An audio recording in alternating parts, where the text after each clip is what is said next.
प्रभाग क्रमांक 21 मधून त्या ठिकाणी भारतीय जनता पार्टीचे उमेदवार म्हणून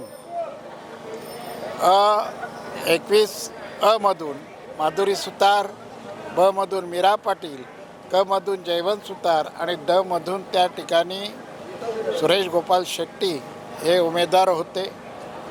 चारही उमेदवार या ठिकाणी निवडणूक सुरुवात झाल्यानंतर अर्ज भरल्यानंतर त्या ठिकाणी सर्व मतदारांच्या समोर त्या ठिकाणी आव्हान करण्यासाठी आम्ही गेलो होतो आणि त्या आव्हानाला प्रतिसाद देऊन 15 तारखेला या ठिकाणी मतदान त्या ठिकाणी झालं।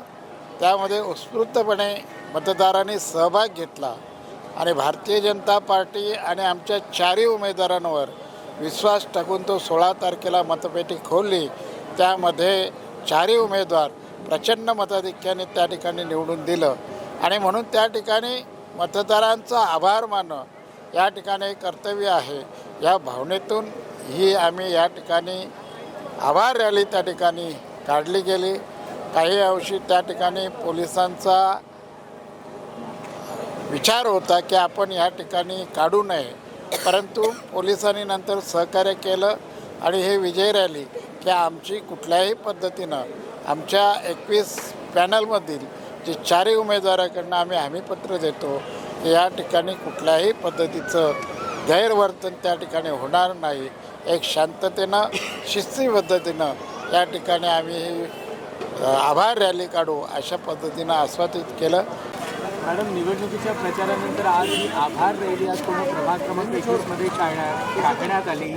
काय भावना व्यक्त कराल आणि काय आभार मानाल आज या मतदारांचे आणि कार्यकर्त्यांचे? नवी मुंबई महानगरपालिकेच्या निवडणुका या घोषित झाल्या आणि त्याच्यानंतर भारतीय जनता पार्टी पक्षाकडनं आम्हाला पॅनल क्रमांक 21 मधून जे चारही उमेदवार होते ते आम्ही सर्व मतदारांकडे आपलं मत मागण्यासाठी गेलो होतो आणि सर्व मतदारांना, नागरिकांना आम्ही आवाहन केलेलं की हे जे मत तुम्हाला देणार आहात ते विश्वासाचं मत आहे, विकासाचं मत आहे, भारतीय जनता पार्टी पक्षाला मत आहे, देशाचे पंतप्रधान सन्माननीय नरेंद्र मोदीजी यांना मत आहे, त्याचबरोबर महाराष्ट्र राज्याचे मुख्यमंत्री सन्माननीय महिलांचे सर्वांचे लाडके देवाभाऊ यांना हे मत आहे आणि अर्थातच नवी मुंबईचे शिल्पकार, लोकनेते आणि आमचे मार्गदर्शक सन्माननीय गणेशजी नाईक साहेब यांच्या नवी मुंबईच्या विकासाच्या दूरदृष्टीला हे मत जाणार आहे।